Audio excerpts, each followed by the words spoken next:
G'day and welcome back to my channel. The reason for this video is it's all about little ships, yes. A while back, actually my birthday last year, Bernard, lovely friend of mine, Bernard, he gave me this Viking ship for my birthday. He said, Harry, I know you like these little ships. How about this one? Aoshima. I think it's a rebox of an old Hella or something. It's been around the traps a few times. But the moulding isn't bad. It's quite a nice little kit. But lo and behold, there's more. I helped Bernard move house a while back, only a month or so ago. And he said, Harry, you need some more of these ships. So Bernard gave me this one. And I'd actually just bought this in 1/72nd scale, which I think is an Academy kit. Very similar, but the Academy kit is full on. The Academy kit, and I'll post a pic up here, the Academy kit has got all the block and tackle and everything, and you name it, hot and cold running, bloody, planks, the works. More of that another day. That is a lot of fun. I've also bought a lot of other big ships. I got into this whole sailing ship thing. It was a thing from my youth. I used to build all the Airfix sailing ships, and I loved them, but I only used to build the small ones. Now, of course, I'm a baby boomer and single and lots of money. Well, money to spend on kits anyway, instead of, them, the other ones. So, yes. Now, this brings me to, before those two, I had purchased this because I always like a kit to build at club. I like a little simple kit to build that I don't mind if I sort of muck it up, because I'm usually talking to somebody at club and mucking around, and I've often glued the wrong thing, got home and go, bugger it, and pull a kit to bits and re-glue it back together again because I made a god-awful mess of it. Well, this little guy, he was just the thing. I took him along on a Friday night model club, practically built him that night, assembled as much as I could, so that at least in sub-assembly so I could paint it. And I'll go through that now with you. I'll show you what happened, but as a bit of a sneak preview, so for what you'll see at the end, that little kit turned into this. My hands away, look at that. It's only tiny. It fits on my hand. It's only a little bugger. See, there it is. It's a little ship. This was a barrel of fun. This was absolutely a barrel of fun, and I tried out a whole lot of techniques that I want to for other models, especially models that require rigging and effects on sails and that sort of thing. So, tell you what, let me take you through the journey now in a slideshow, and I'll explain all the things I went through and the processes I explored to produce that little ship, and then at the end I'll throw a little slideshow on so you can have a good old gander. What do you think of that? That's all right, isn't it? This is a better video. Yeah, it's improved already. On with the slideshow. The parts were beautifully moulded. Despite the age of this kit and the fact that it's been re-released a few times, it was really crisp and clean. Required minimal cleanup to get together and then produce the sub-assemblies. And then I could put the whole thing together in a dry fit, and that only took me about 3 hours at Model Club while chatting to everyone else, eating my dinner and carrying on like a pork chop. So then I was ready to start looking at painting. Now I used Steiner's, just the base colours, yellow, black, brown and white, to get the basic parts in a colour to see how it looked. I put it together in a dry fit and I thought, yes, this colour palette's working. Very happy with that. But those sails, they were just too white. But anyhow, I dry brushed in the details on the hull and they picked out very nicely. Pretty happy with that. Another dry fit, yep, that's starting to look good, but still those sails, too white, and I didn't want to do the red stripes as on the box art. So I got out my life colour liquid pigments, decided I'd try some wash effects. And this was a new thing for me, and boy, did I get some results. I used 3 different colours and mixed them around and played with them until I got that worn sort of effect you would have with old sails. And that was what I wanted. I also ran a oil wash over the deck to pick out the planks. Very happy with that. Next I had to address the stripes along the hull. Now, they were looking too hard for me to hand paint and get nice and straight. So I used this trick using some nail tape, which I'd used on the actually on the Varag, and I attached that and ran that along the hull and got instant straight white lines. So that solved that problem. Very happy with that trick.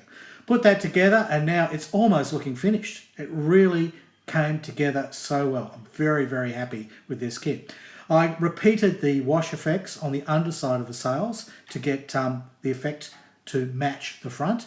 And then I needed to address the rigging. There were no points really to run the rigging lines to. So I scratch built some little battens on the decks, and then I started to attach my rigging. Now, I had used elastic line to do the mainstays, that's the grey stuff. That was a bit of a mistake, it was a bugger to use. So I continued all the rest of the rigging with easy line, so much easier. And the result, well, it is just terrific. And there it is, sitting in my hand, all finished. What a little beauty. So there it is, the little Aoshima Greek warship. Now, supposedly 1350, although some of the rivet counters, well, boat counters, we said, no, it's more like 1200. Then someone said, oh, it's more like 1250. Look, it depends, because it's a penteconter, right? Our 50 oar boat. Now, they're not as big as the triremes, and sometimes they had 2 sets of oars. This one doesn't. Like a trireme, everyone thinks trireme has to have 3 rows of oars. That's not correct. A trireme has 3 rowers, either on an oar, or 3 rowers to every oar set. And a bireme has 2 rowers on an oar, or so. Like in this one, there are 14 rows aside, which is 28. So really, that would be 56 if they had 2 rowers per oar. And penti is 5, pentecaster is pentecanter. Pentecanter? I think it's pentecanter. I don't know. You guys can rivet count that one. Anyhow, this penti boat, it basically means about 50 rowers. And that's what the numbers mean. Because there are decacanters and there are centicanters and everything like that. Centiremes, decaremes and everything. It doesn't mean there's 10 or 100 rows of oars. It can mean 100 oars. It can mean 100 oarsmen. It gets a bit messy. I've done quite a bit of research on it. And honestly, it is pretty messy as to exactly what it means. Basically, as you go up, there's just more people rowing. Now, interestingly, with this boat, they weren't slaves. No. With these little penticanters, right? They're basically coastal boats, and they carried troops. And so they were like a coastal patrol, as far as I could tell. They made a lot of them. This is like the Stug of the ancient Greek Navy. So these things were sort of, cavorting around everywhere in the Mediterranean, along the coast, on their course. Oh, you know what I mean. Haven't got my false teeth in today.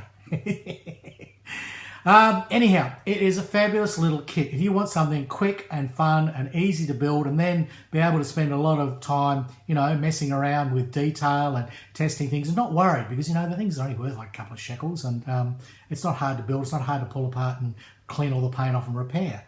So these little boat kits are, again, sort of like building, how I go on about egg kits and how they're fun, because you can try out techniques on them and have a lot of fun with them, and away you go. And at the end of the day, you don't really care, such as a tiger that I painted up as a tiger, and often because the stress level has been reduced and the expectation is not there, you have a ball because you don't care. And then you get back to what the hobby was all about, having fun, not stressing out that some fucking rivet counter is going to come along and tell you you've done it wrong.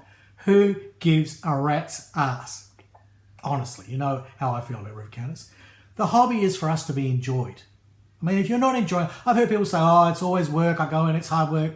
What the fuck are you doing it for then? Goodness me, you dickhead. For God's sake, it's supposed to be something to relax and decompress. At least that's what I think anyway. If it's stressful for you, why are you doing it? Do you have such a quiet life that you need stress in your life? Jim DeCesar? All right, enough of that. Enough mud slinging for one day. Anyhow, have you noticed? It looks like the stash has grown. Well, actually, it hasn't. This is the whole stash. It's actually all in one room now. I did a complete remodel of the hobby room. Here, look. I went down to IKEA. Yes. Came home with my Allen key. Actually, there wasn't much Allen keying. This one was mainly just screwing, which I've been doing a lot of lately. Yes, too much. Interfering with my modelling. Anyhow, I put together a whole new bloody hobby desk, which is enormous. I've finally got room to put kits that are under construction and put my instructions down without them getting in the way. And oh, look, I've gone berserk.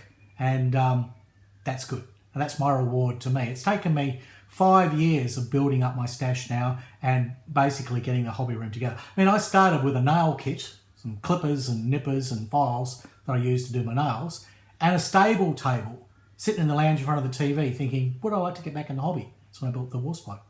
And so finally, all these years later, I've got a few more kits. Oops.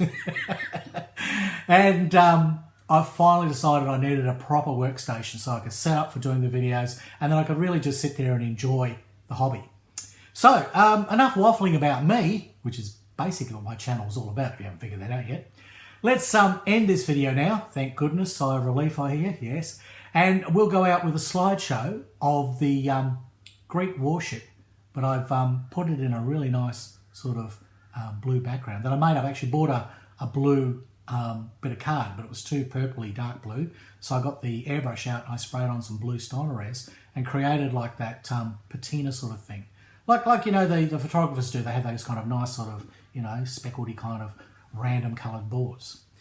Anyhow, I think I better get out of this. My camera seems to be drifting. I had this in the centre. Goodness me, it must be an earthquake. It must be a bloody earthquake. Oh God, it's going to be Friday 13th next week. Don't walk under any black cats. And with that wonderful bit of advice, I'm going to say it's goodbye from Australia, and it's hooroo from Harry Houdini.